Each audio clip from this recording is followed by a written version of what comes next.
Olá, seja bem-vindo, chega mais, porque a gente está começando um novo episódio do Conversas Digitais, o seu podcast que desbrava o universo da tecnologia, da inovação, e hoje o episódio promete. A gente vai falar sobre novos negócios vencedores e a ideia é te contar um pouquinho de como explorar territórios inexploráveis. E para isso temos convidados muito especiais.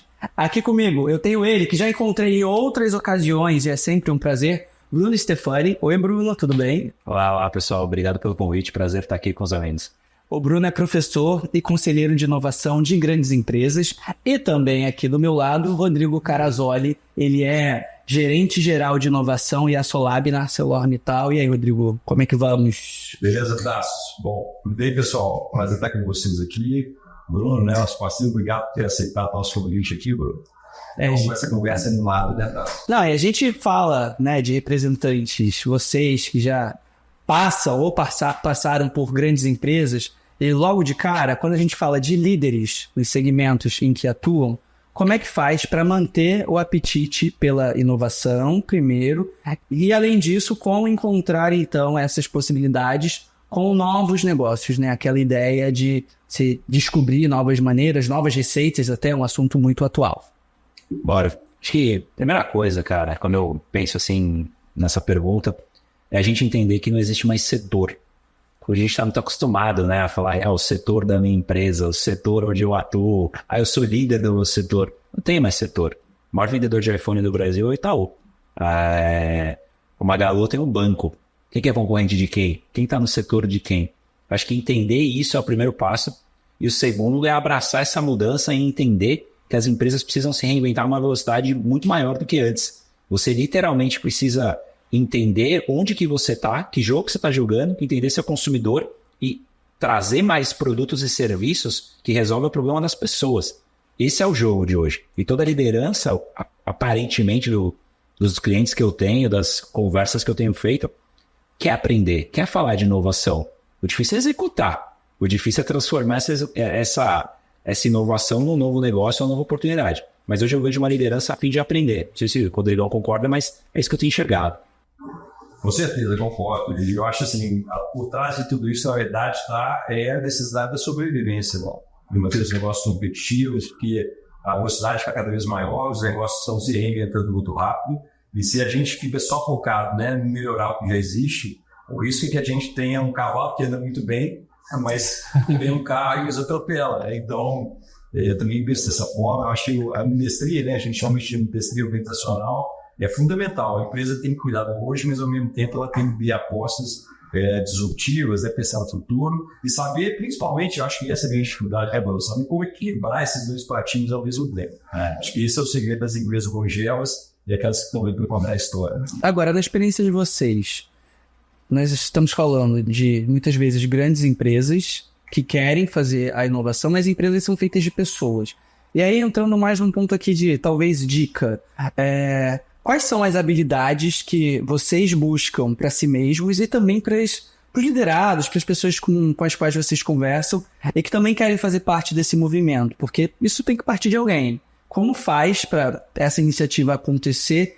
E não sei se é estudo ou se algum tipo de treinamento mais formal, mas quais são as ferramentas para chegar nessa proposta do explorar o inexplorado?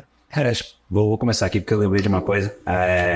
Eu tenho um amigo, Conrado Schlaucher, acho que é assim que fala sobre o nome dele. Ele é um cara especialista em aprendizagem. Ele criou uma metodologia chamada CEP mais R. CEP mais R. Ele diz que aprendizagem é conteúdo formal, livro, podcast, curso, o que você quiser. O E é experiência, tá? Por exemplo, num evento, participar ativamente, tentando buscar experiências para sua vida. O P de pessoas, se conectar a pessoas. E o R de redes. Esse, para mim, acho que é o grande gabarito de como é que você aprende, de como é que você está exposto, de como é que, de verdade, você está ali tentando aprender. E, especialmente nos dias de hoje, a gente tem 3 temas que são fundamentais, seja você um CEO, seja você um jovem que está começando sua carreira, que é a tecnologia, entender qual que é o momento, qual que é a temperatura da tecnologia. Está falando aqui de AI muito nos últimos meses e vai falar nos próximos anos. Tem que saber tem que fazer um curso, tem que viver a experiência, tem que conectar com as pessoas, tem que testar, inclusive, tem que testar, tem que botar a mão na massa. Novos modelos de negócio, porque a gente está muito acostumado com compra e venda, né? Ou produz e distribui. Cara, mas e a assinatura? E o freemium? São coisas que a gente não está acostumado. Será que na indústria de aço não dá para fazer isso? E o 3 é comportamento do ser humano. A gente precisa cada vez mais estudar pessoas e entender o que essas pessoas querem. Hoje a gente está muito afim de expor nossos dados, de falar o que a gente pensa, de oferecer dados para as empresas. Talvez a dificuldade das empresas seja usar. De novo, passa pela execução. Mas para mim é um pouco disso. Bacana. E eu acrescentaria que é um pouco de desmistificar também a inovação, né? Quando a gente começa a endeusar muita inovação e colocar ela no pedestal, isso acaba gerando um certo afastamento das pessoas e as pessoas falam, será que isso é realmente para mim? Então, entender a inovação do seu ponto de vista de medo, né? De achar que aquilo ali pode trazer algum malefício também, né? Então, acho que a gente tem que desmistificar, entender que a inovação é prática, ela tem que gerar resultados, a gente até fala que inovação realmente tem que gerar nota fiscal, senão não é uma inovação, né? E a partir do momento que a gente entende isso, a gente tem um terreno que está mais fértil para que ela possa crescer. E eu acho que essas capacitações são muito importantes, a gente tem várias tendências, né? A AI é uma delas, a gente tem blockchain também vindo muito forte, né? Então, são várias tendências que se amarram, mas isso tudo tem que desembocar em projetos, em coisas factíveis que a gente possa executar, seja no viés de novos negócios, seja no viés de investimento em startups, ou seja no viés de projetos realmente que vão fortalecer ali a empresa, né? Então a gente precisa ver esse ciclo mexendo para que ele se retroalimente e as pessoas tenham motivação a partir do resultado que vão colhendo para continuar inovando e trazendo isso aí. Isso obviamente começa muito de cima para baixo, né? Você deve ter um papel fundamental para liderar e motivar esse processo, mas ele é muito alimentado ali pela média gerista que vai fazer isso acontecer. E, obviamente, porque tem baixas executivos também. Então, tem que ser um ciclo completo. Agora, conversando com as pessoas do mercado, e eu sei que vocês têm muitos interlocutores por aí, vocês notam que existe um tabu ainda em relação a esse assunto? Eu pergunto isso porque, no ano passado, eu participava de um evento no Paraná, e, assim, muito voltado para o agro, donos de propriedades rurais, então, pessoas tidas como mais conservadoras, né, com o pé um pouco mais atrás em relação à tecnologia. Todo mundo assim, mas a inovação pode trazer algum tipo de problema, pode ser alguma tecnologia que eu não vou conseguir lidar, pode ser muito caro. E isso faz um contraponto com uma coisa que a gente almoçando em BH, eu me lembro de você falando, Rodrigo, que inovação é método também, né? Existem estudos, existem maneiras de fazer. Então, para quem fica assim, eu vou pro método, eu estou correndo muito risco. O que vocês dizem? Então, eu acredito muito, até pela minha formação, né, relacionada ao Seis Sigma, eu acredito muito na inovação baseada em metodologia, em processos. Eu acho que é muito importante. Eu acho que a inovação tem muita parte de criatividade, que é muito importante, mas eu costumo dizer o seguinte: mais difícil do que ter ideia é tirar o post-it da parede e fazê-la virar realidade. É muito mais difícil isso. Eu acho que aí está talvez a melhor. Eu diria o seguinte: não há uma dúvida com relação à importância da inovação. Acho que isso está muito claro, as pesquisas mostram muito isso também, né? A inovação está entre as top 3 prioridades das empresas, né? Entrevistando diversos, e me lembro da pesquisa da BCG recente mostra isso, mas ao mesmo tempo, poucas inovações no resultado. E como você lida com a frustração diante dessa jornada, talvez isso seja um grande segredo, na verdade. E somado a isso, o que para mim impacta muito disso é como a cultura da empresa ela impulsiona ou trava a inovação de acontecer.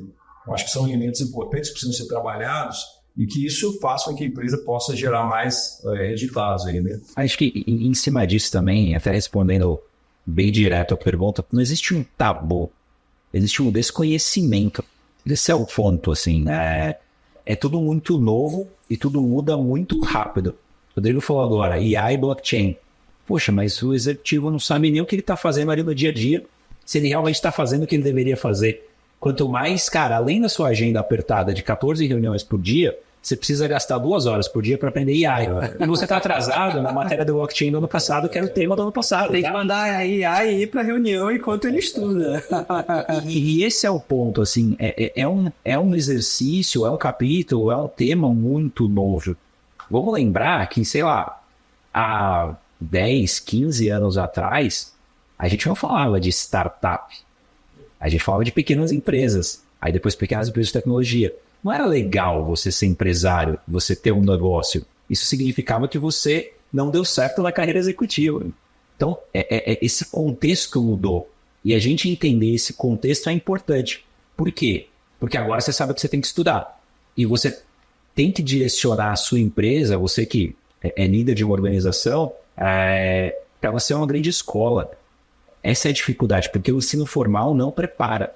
Não tem hoje um curso muito bom de IA para ArcelorMittal. A ArcelorMittal vai ter que fazer um curso muito bom de IA para ela, porque ela tem que fazer personalizado para os problemas que ela tem para conseguir identificar o problema, usar a tecnologia e gerar resultado. Isso não vai estar nas melhores universidades, vai estar dentro da ArcelorMittal.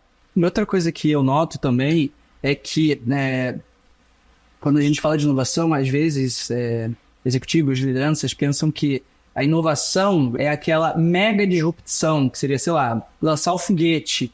E não é necessariamente isso, né? O que quando a gente fala de inovação, vocês buscam e que não é essa super disrupção, mas que impacta o resultado, aumenta a produtividade, enfim, né? Tem vários benefícios. Então, costumo dizer que você tem que tratar o portfólio de inovação quase como as pessoas têm portfólio de investimentos. Então, você não pode colocar todos os ovos na mesma cesta, né? Nem você pode colocar toda a sua reserva da sua vida só em ações. Então, você tem que saber fazer mix. Obviamente que isso depende muito da estratégia da empresa, do grau de ambição que ela tem, né?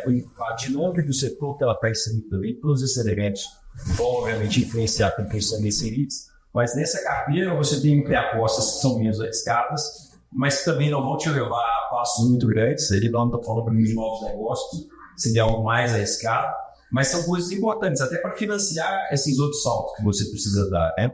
E quando você entende isso e consegue medir isso e gerenciar isso de uma forma consciente na empresa, eu acho que aí é que a empresa realmente consegue mover e ela tem mais maturidade com relação à inovação. E não só sai fazendo iniciativas, eventos, um monte de projetos. Se mete em tudo e não faz nada direito. Então, acho que a inovação ela precisa ser muito drivada, está muito orientada pela estratégia e sempre salvada pela cultura para chegar ao que a gente precisa daquela. E tem um negócio também, né? Eu concordo muito com o portfólio. Tem coisas que você faz pontuais para curto prazo, que dá retorno financeiro, tem coisas que você faz médio prazo. E é engraçado, porque a gente despreza aquilo que é a inovação disruptiva, que é a inovação gigante. Só que a gente esquece que esse exercício de declarar um futuro, de construir algo muito longo prazo, dá retornos de curto prazo. Eu vou dar um exemplo que para mim é o que eu mais gosto. Você falou lançar foguetes. Quando o governo americano se propôs a lançar foguete, ele obviamente queria lançar um foguete. Mas para fazer isso, ele teve que desenvolver uma quantidade gigante de indústrias que entregavam retorno de curto prazo. A gente só tem engenharia de software porque a gente, como humanidade, 50, 60, 70 anos atrás, se propôs a lançar foguetes. Aí você fala, pagou, né? Parece que pagou. E essa é a beleza de uma empresa olhar, entender a sua estratégia e falar, daqui 10, 15, 20 anos eu quero fazer isso. Porque o ganho que ela vai ter nessa jornada paga N vezes esse projeto. Pode ser que ela nem consiga chegar no destino, na meta que ela se propôs, mas a jornada vai entregando o retorno consistentemente. Para isso você precisa de método. E esse é o problema. Você precisa entender que inovação não é arte na cabeça de pessoas brilhantes. Inovação os gênios, né? Não tem isso. Não tem isso. É execução, é consistência, é teste e erro, teste e erro. É isso. Resiliência. Se não tiver a ideia de que da experimentação e do aprendizado associado, né? Você pode falhar várias vezes e não aprender nada com aquilo, simplesmente desistir, você acha que nada funciona. Exato. Mas, na verdade, às vezes você está em outro lugar, e eu já vi isso muito na prática. Às vezes você cria um projeto, né, uma iniciativa focada em algo, aquilo não dá certo, mas você aprende algo que é tão relevante que você pivota e consegue construir algo até com um impacto maior até que você estava promovendo inicialmente, né? Então, eu acho que são coisas importantes aí para a inovação. Agora, pelo que vocês estão falando, então não existe um caminho sem ter o suporte da alta liderança, né? Ainda mais com essa experimentação que às vezes pode dar resultado no curto prazo, mas também às vezes você precisa ficar insistindo um tempo mais, né? Não dá para fugir desse suporte, né? É mais do que isso, Tassos. Não é nem a liderança, é a maneira como a organização escreve os incentivos. que também serve para liderança. Porque se você não tiver um líder que é reconhecido, remunerado e promovido por inovar, a organização não vai inovar.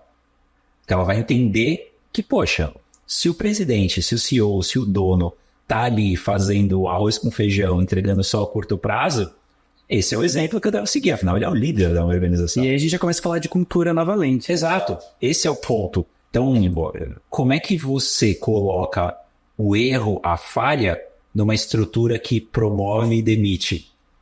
As pessoas vão fazer a associação que é errada de se eu testar e acertar, eu sou promovido, se eu errar, eu sou demitido. O que as pessoas vão fazer? Não vou testar, porque pode dar errado e vai dar errado, mas as pessoas não querem perder o emprego. Então, é isso que é difícil. Criar essa cultura, escrever os incentivos e mostrar que inovar é parte do trabalho é o que as melhores empresas, e não por coincidência, as maiores do mundo fazem. E as políticas, geralmente, né, das empresas, em geral, elas são políticas de reconhecimento de curto prazo. Né?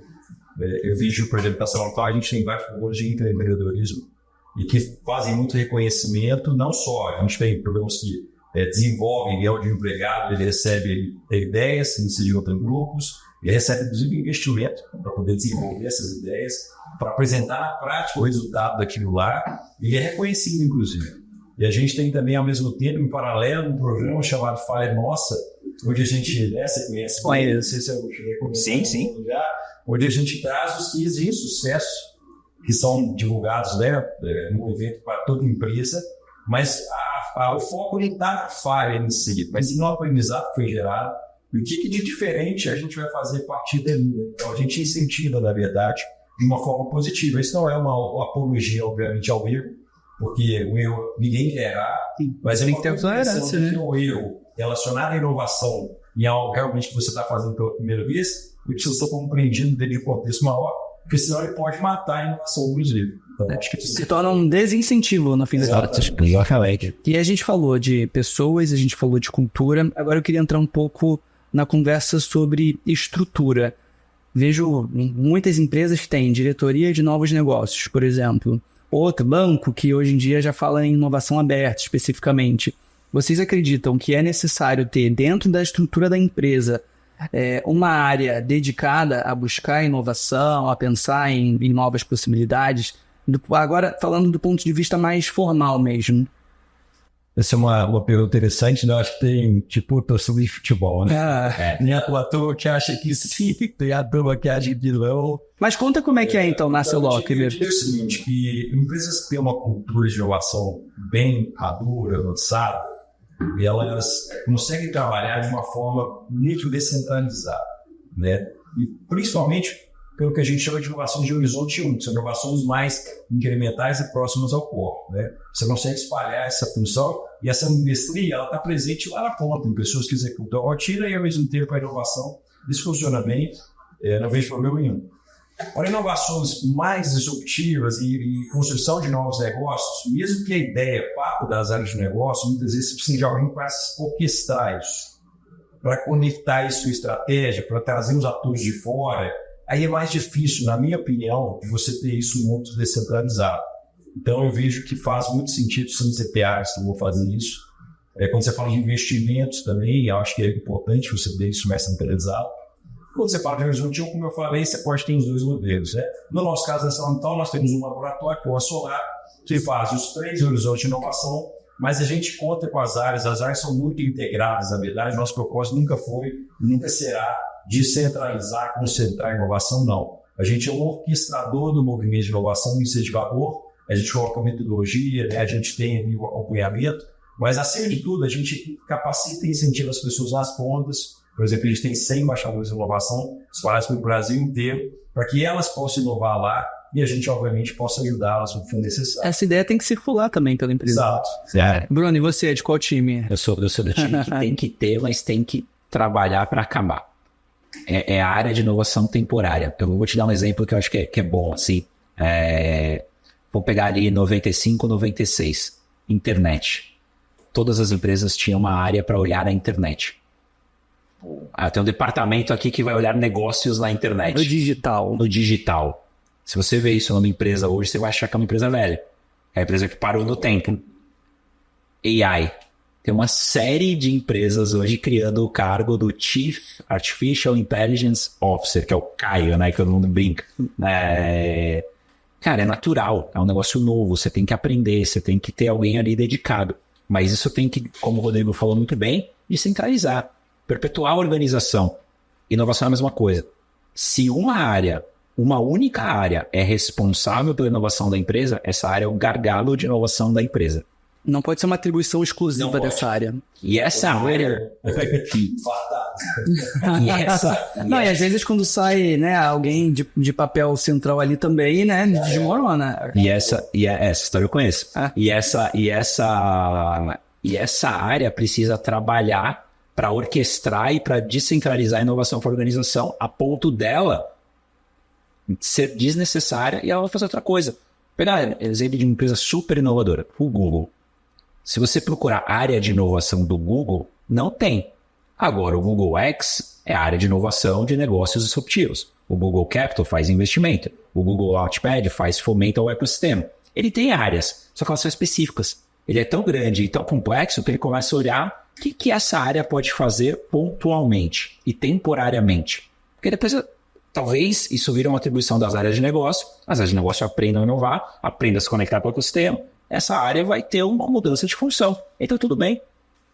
Esse é o caminho natural. Pelo menos quando a gente estuda, é assim que as organizações se comportam. Você mencionou o Google e nós temos exemplos de grandes companhias, de multinacionais que tentam desbravar a inovação e nisso existem algumas dificuldades relacionadas com compliance e também área jurídica, né? Como é que você estrutura esse lado de negócios disruptivos ou de ideias disruptivas? Quais seriam as boas práticas que vocês têm visto ou recomendam? Acho que é botar a mão na massa. Isso, pra mim, assim, é a melhor prática. Assim. Cara, todo mundo tinha medo há 10 anos atrás de fazer negócio com startup. E era todo mundo mesmo. Sim. Não, a empresa é muito pequena, como é que a gente vai implementar, tal? Faz descobre. Tem que se relacionar, né? Põe a mão na massa, testa, faz uma prova de conceito, contrata uma startup, investe numa startup e não tem jeito melhor de você educar do que você fazer. Não adianta fazer um curso, boas práticas de como se relacionar com a startup, boas práticas de como implementar inovação.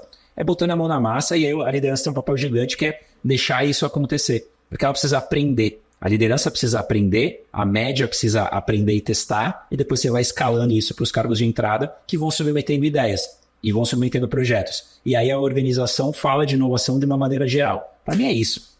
Ô Rodrigo, e na sua trajetória profissional, a primeira vez que você foi, conforme o Bruno falou, colocar a mão na massa dentro da ArcelorMittal, como é que foi? De quem veio a ideia? Chama de glóbulos brancos, aí são aquelas áreas que geralmente são mais menos favoráveis à inovação, ou não a inovação em si, né, mas as consequências possíveis da inovação. Né? Mas foi interessante que na ArcelorMittal, eu desconheço, essas áreas abraçaram a inovação de uma forma muito forte.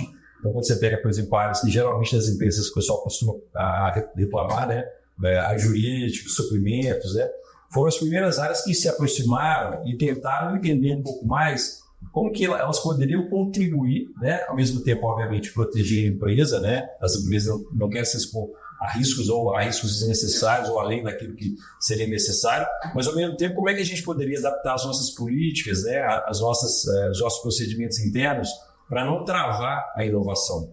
E eu acho que isso por si já é um grande ganho. E quando a gente tem isso já na rotina, na jornada, né, seja, por exemplo, na rotina de contratação de uma startup, né, ou seja, de um novo negócio, fica muito mais fácil fazer isso.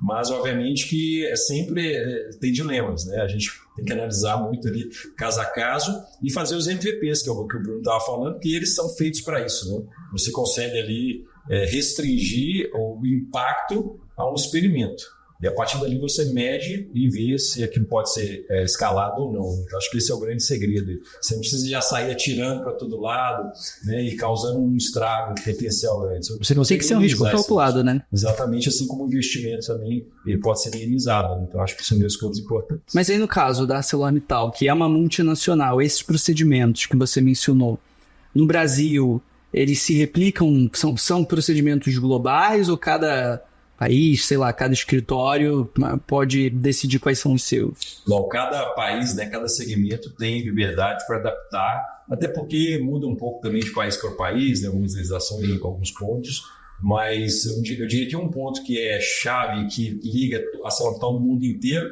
que é inclusive um dos nossos valores, é a segurança. Então essa a gente não abre mão. É inegociável. Ela é inegociável, ela precisa ser respeitada em todo mundo, em tudo que a gente está fazendo. Né? Agora os outros pontos, legislações podem mudar um pouquinho, né? LGPD a gente tem aqui, tem os países também, mas podem ter algumas mudanças que têm que ser adaptadas aí. Ô Bruno, e você, colocando mão na massa, qual é o seu grande case que você pode contar pra gente? Cara, eu acho que é engraçado, assim, a gente sempre espera uma resposta de, eu fiz entrega por drone, eu criei um banco. Cara, olhando a minha carreira, e eu passei por segmento financeiro, bens de consumo e tal, o que eu acho que fez diferença sempre foi ter sido responsável por treinar os executivos e a liderança dessas empresas. Isso destrava tudo.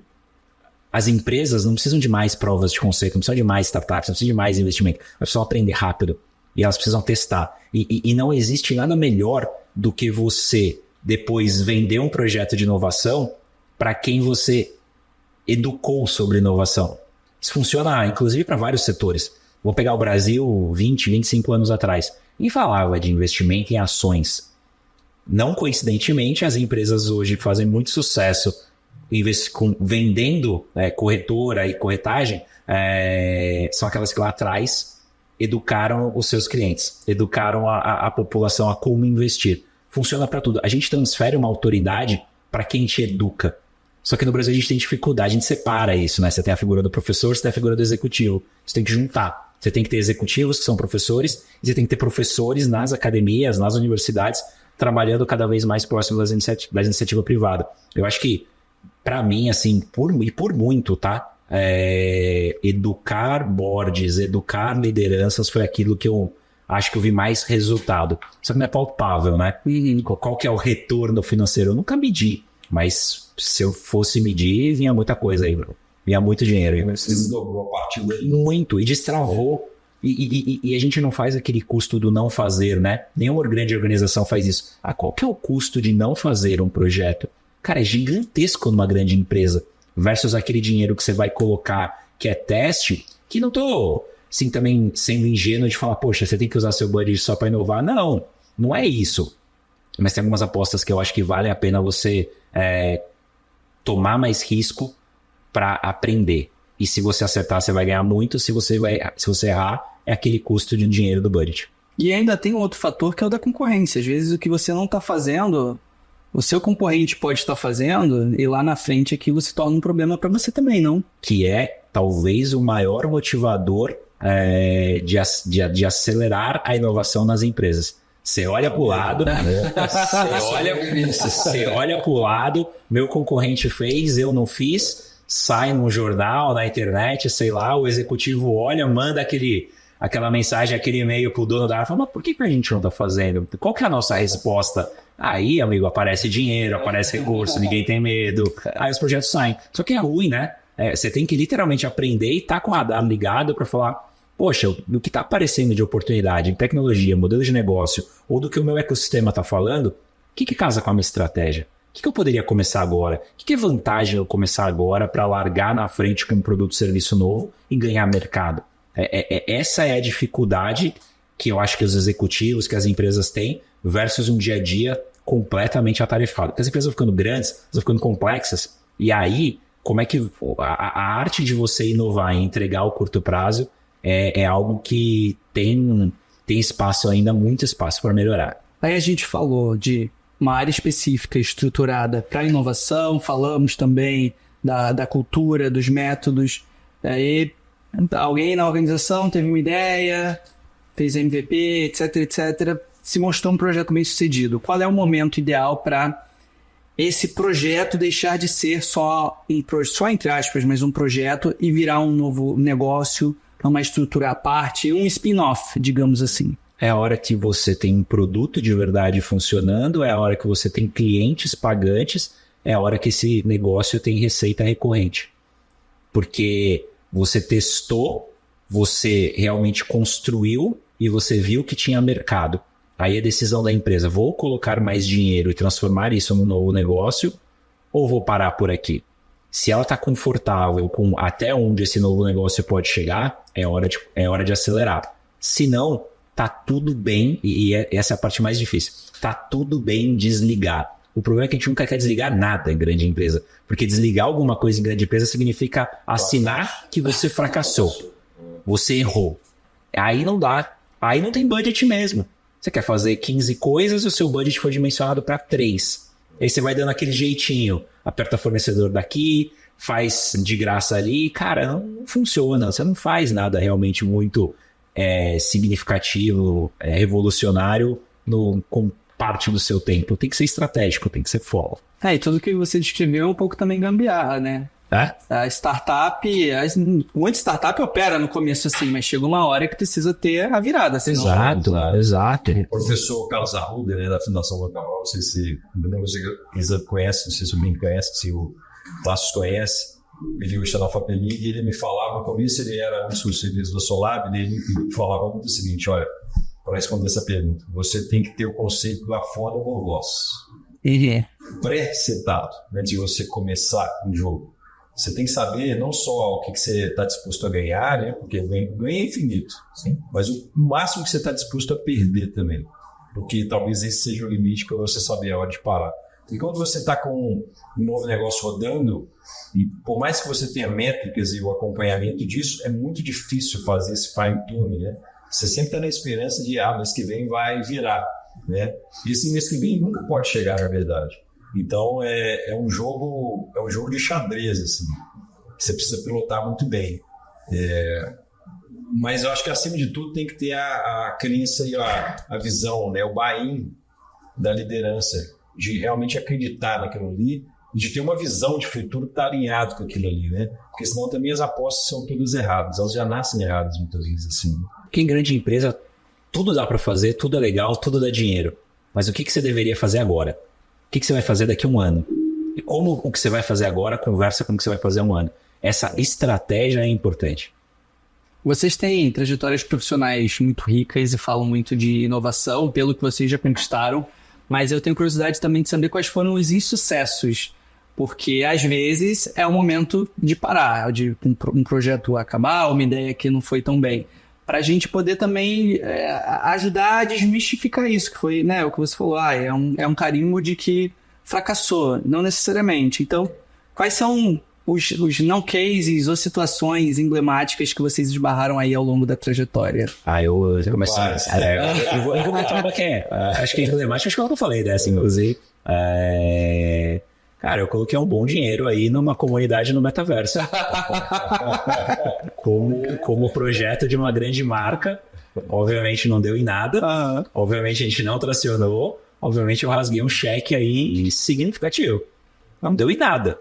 E, cara, sim, é o que eu falei antes. E se eu não fizesse e desse certo? Entendeu? É que a gente fica... Poxa, mas será que eu vou ser demitido por esse projeto? Será que eu vou conseguir de fato alguma coisa? Vou conseguir me explicar? Naquele ano tem muita coisa que deu muito certo. E tem essa que deu muito errado. Mas na hora ali de decidir, de olhar, de ver os concorrentes, de ver a tendência do mercado, de ver possibilidades de negócio e tudo mais, cara, tinha que fazer, entendeu? O custo de não fazer era muito alto. A gente fez direito, executou bem, mas não... Ou eu vou descobrir daqui a alguns anos, ou estava à frente do tempo, ou, sei lá, não era prioridade de organização. Foi isso. Não, e todo o contexto aqui falando de metaverso também... Tinha uma grande empresa, um grande executivo apontando para esse caminho. E é um assunto polêmico. Aqui uma curiosidade também. Já falei muito de metaverso. E tem uma moça que ela é metacuradora, a profissão dela. E aí quando eu fiz depois uma coluna falando, olha gente, o metaverso não virou o que haviam imaginado... Eu acho que, assim, uma vez por mês ela me escreve contando as novidades do metaverso. Mas e você, Rodrigo? Cara, algum sucesso? Tem o case de sucesso? Então, nós temos... O nosso funil tem 300 oportunidades ao longo do tempo aí que a gente já explorou de alguma forma, né? 177 foram canceladas. Então, tem 177 oportunidades de aprendizado. Não diria que são de sucesso, são oportunidades onde a gente aprendeu alguma coisa, né? Tem oportunidades relacionadas a metaverso também. Acho que muitas das grandes empresas entenderam isso. Mas, por exemplo, nesse case do metaverso, a gente ressignificou ele para entender o que está por trás do metaverso. Porque o metaverso, conceitualmente, quando você pensa em o que está em torno dele, os equipamentos e tudo que exige, ok, pode ser um conceito que ainda vai demorar um tempo, e eu acho que ainda vai... Não é que está morto, mas vai demorar algum tempo. Mas quando você pensa em blockchain, quando você pensa em Web3, são algumas das coisas que estão por trás dele, elas estão aí crescendo e cada vez mais tomando força. Então, mas a gente tem, por exemplo, projetos relacionados ao metaverso que não deram certo, várias outras iniciativas que a gente não fez, novos negócios que a gente tentou lançar e também não deram certo, não tinham aderência que a gente achou que tinha no mercado, investimentos também em startups. Eu não posso contar qual o nome aqui, obviamente, mas a gente... Eu vou dar esse caso aí, né? Se a startup estiver escutando, fique tranquilo, não vou falar o nome, se ninguém vai saber. A gente aprovou no conselho uma startup, é uma startup até conhecida na área de logística, cara, posso contar. E aprovando no conselho, já estava tudo certo. E aí, essa startup, na fase de due diligence, né? A gente quebrou as fases de due diligence. Ela demorou muito para enviar as informações, para enviar os dados. A gente continuou acompanhando o resultado dessa startup, obviamente, e o resultado caiu 60% ao longo desse período, né? A gente falou, cara, nós temos que sentar de novo para conversar, né? Essa queda está muito drástica. E aí eles não quiseram conversar. Ué, a gente teve que parar. O que rolou? O negócio, infelizmente, né, apesar de já estar aprovado, a gente não conseguiu efetivar. Né? Então, também para nós foi um aprendizado muito grande. Se a gente tivesse pago aquele valuation, né, talvez hoje seria um problema, um write-off até na nossa carteira. Né? Mas foi um mal que naquele momento veio para bem, mas eu espero que a startup esteja bem, se recupere e que a gente possa novamente fazer negócio. Vai ser um prazer. E vocês mencionaram algumas tecnologias como os pilares para metaverso. Eu lembro também de tokenização, a gente já passou pela inteligência artificial, que, assim, quando eu falava de metaverso, ainda tinha que ir lá, o Mark Zuckerberg está falando disso, ele tem dinheiro para investir, para transformar numa realidade e tal. Agora, a inteligência artificial, eu acho que ninguém tem dúvida da revolução que está acontecendo. Ninguém tem dúvida. Como é que vocês ajustam os radares de vocês para conseguir identificar tendências que vale a pena perseguir, explorar com projeto, ou até educar os colaboradores para irem atrás, aquelas que fazem sentido e também as que vocês viram e falam, não, isso aqui tem nada a ver com a gente, ou isso aí é furada. Outro exemplo que me veio aqui também foi dos NFTs, lembram? Que teve toda uma onda de NFT e de repente o negócio não se provou ser tudo que se imaginava. Mas a pergunta esse radar para tendência, como é que vocês calibram? Bem difícil na prática isso. Que é o inexplorado. O desafio hoje é falar sobre o inexplorado. Então, assim, tem um leque de coisas que você pode examinar. Hype, né? Assim, demais. Com muita hype. Você separar aquilo, né, exige um exercício muito grande de voltar para dentro, olhar a sua estratégia e ver se aquilo realmente se conecta com a sua estratégia e com a visão de futuro da empresa, né? Porque o tempo todo a gente é bombardeado com notícias, né, com empresas que estão fazendo alguma coisa está sendo lançada em algum lugar, e a tentação é sempre assim, por que não, né? Vamos testar, vamos experimentar, mas você acaba perdendo foco nisso, né? Então, na ArcelorMittal, a gente avalia tudo, a gente tem realmente a gente faz estudos prospectivos, a gente tem análise de tendências, não só relacionadas ao nosso setor, mas relacionadas a setores que têm a ver com o nosso também. Eu acho que é legal porque te dá uma visão mais ampla, né? Não te dá uma visão só muito focada, porque hoje os seus concorrentes, eles não são só os concorrentes do seu setor, eles estão espalhados, né? E você tem várias possibilidades. Mas a gente tenta manter o foco, a gente volta para dentro, olha aquilo que faz sentido e aí vai para fora para buscar alguma coisa que possa atender a isso, e ao mesmo tempo a gente tem o radar muito aberto para receber o que está de fora e analisar se faz sentido para mim também. Então, essa estratégia de inside out, outside in, a gente faz o tempo todo e a gente faz priorização. A gente tem uma carteira, né, que a gente movimenta, a gente prioriza isso aí. Junto ao C-Level também, a gente tem comitês mensais, onde a gente discute portfólio, a gente discute resultados, evoluções, quantos precisam ser destravados, etc. ali. E esse comitê junto é que vai tomando as decisões. Então, não é algo muito bem planejado e pensado, né, para que a gente possa ter a coesão também nessa movimentação, porque senão você pode tirar para muito lado, você já tem um risco de inovação, né, e de não dar certo, e realmente o conteúdo vai dar, você vai assumir um risco muito maior ainda por uma falta de foco e de precisão ali na sua estratégia. Enquanto você estava falando, eu estava pensando aqui, e acho que a pergunta do Tasso é muito boa, porque ela é uma pergunta flagrante do espírito do tempo. O que eu quero dizer com isso? Você não faria essa pergunta se fosse para marketing. De virar e falar, poxa, onde é que você coloca o seu dinheiro? Onde é que você investe? Você vai investir na TV, você vai investir na internet, você vai investir no rádio, você vai investir em outdoor na rua. Uma grande empresa não se faz essa pergunta. Ela simplesmente fala, eu vou fazer tudo. 360. Eu vou fazer tudo. Eu vou deixar tudo ligado, tudo ativado. É assim que eu deveria operar. Para a inovação, até pelo desconhecimento, ela foi com medo. E não deveria, porque você tem que ter dentro de casa, dentro daquele tripé que eu falei de o que é tecnologia, o que é modelo de negócio, o que é comportamento do consumidor, que na intersecção te dá uma grande oportunidade, você deveria ter ali experimentos, e esses experimentos vão te dizer o que você deveria colocar mais dinheiro, o que você deveria desligar. É natural. Só que é de novo aquela conversa de puxa, mas isso é chato, isso é método, isso é meio engenheiro. Inovação é isso. Inovação, de novo, não é arte. Não é acordei, tive uma grande ideia, ou uma maçã caiu na minha cabeça, eu descobri uma lei da gravidade. Não é isso. Então, ali, o olhar da grande empresa eu tenho um laboratório, esse laboratório pode estar numa única área, pode estar em várias áreas, que estão englobando as grandes tendências e aquilo que está ligado a uma estratégia. E esses experimentos, eles vão do ponto A ao ponto B, depois do B ao C, e isso vai te dizer, está trazendo resultado? Eu estou realmente resolvendo o problema do consumidor? Eu estou sendo relevante? Eu estou cobrindo algo que pode, entre aspas, vir a atacar o meu negócio? Nessa hortinha, vamos falar assim, de sementinhas que você está plantando, que você vai descobrir, cara, isso aqui deu certo, isso aqui não. E é ali que você vai focar. E você vai esquecer o que deu errado e vai partir para novas tendências que estão indo pela frente. E uma última pergunta aqui, a gente já se encaminhando para o final, para os novos negócios do futuro. De onde virá essa inovação, essas novas propostas? Vocês imaginam que vai ser mais uma maior colaboração entre grandes empresas, concorrentes, que vão ser aquilo meio amigas e rivais? Eu tenho ouvido muito falar, e já não é de agora, já tem alguns anos, da cocriação. Então, para quem quer também ficar ligado em relação a isso, de onde deve vir?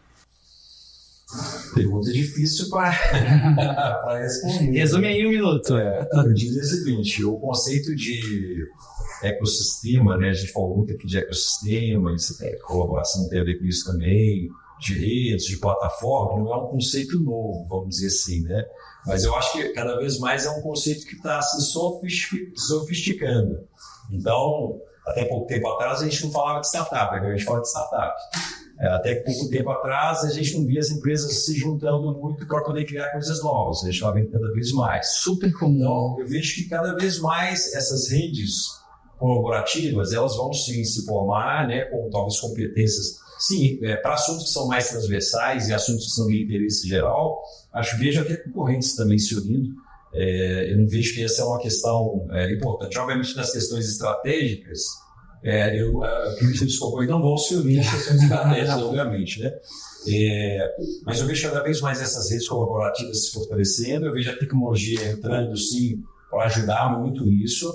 E eu vejo que existe espaço para a gente evoluir muito nessa parte das empresas também, com o mindset das startups. Não só contratando e colaborando e tendo a startup como parceiro, mas a empresa evoluindo mais também nesse mindset e ela emulando esse comportamento, seja para lançar os novos negócios, através, por exemplo, do CVB, né? Seja para investimentos também. Então, acho que isso cada vez mais, né? Essa onda que a gente está vendo agora é uma onda que essa tendência está se fortificando E as empresas, obviamente, também estão usufruindo desses benefícios que vem através disso, né? Cara, eu tenho uma crença que talvez seja uma das coisas que eu mais acredito, assim, pensando em futuro de médio prazo, que é no futuro, e a gente está vendo sinais disso hoje já, eu vou até dar alguns exemplos, pessoas, ser humano mesmo, CPF habilitado por tecnologia, vai atacar grandes negócios. Vou dar um exemplo, vou dar vários exemplos. Casemiro. Era um carinha no quarto dele, fazendo live todo dia. Habilitado por tecnologia, virou uma emissora de TV. E não estou nem falando da empresa que ele construiu, estou falando dele na casa dele. Virgínia, que por muitos anos fez ali seus stories, seus posts, percebeu que tinha uma relação muito grande com a sua comunidade, criou um produto e começou a vender, vendeu dezenas, centenas de milhões em produto. Aí você começa a pensar, poxa, mas são só os influenciadores? Não, eles são só os primeiros sinais. Tem uma pessoa que é habilitada por tecnologia, vai virar uma consultoria. Tem uma pessoa que é habilitada por tecnologia, pode virar um negócio em qualquer setor da economia, até no setor de aço. Porque uma pessoa habilitada por tecnologia, obviamente não vai vender aço, mas vai conseguir desenvolver tecnologia para esse segmento, que pode ir para a Celor, pode ir para o outro concorrente.